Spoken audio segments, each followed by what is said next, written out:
O to, ari di subong kita nagapanghawa no. Sa kande kay manghilo guro kita basi mga buwas pa. Di naton madala ni sa subong kay ti tagas. Kung manghilo kita magasto sa kwani. Magasto sa ano gani ni sa bulong.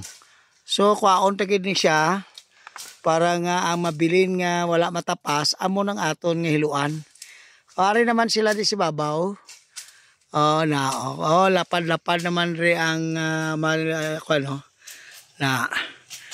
So tatlo sila dire, isa to nakapanghilamon subong kay ang mga ibang tuyaga leaders nga mga nagapanghilamon ti naguntat anay subong kay ti agaten sila sang retreat ato to kay mami.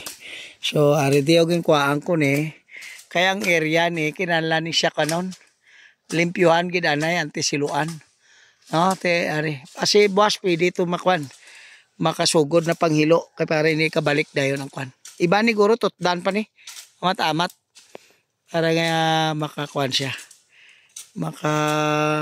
Hindi bala kita matamaan siyang hilo kay ti kung hiluan mo ni direkta makakuan siya. Madugangan, dugay. So ari sila. Okay.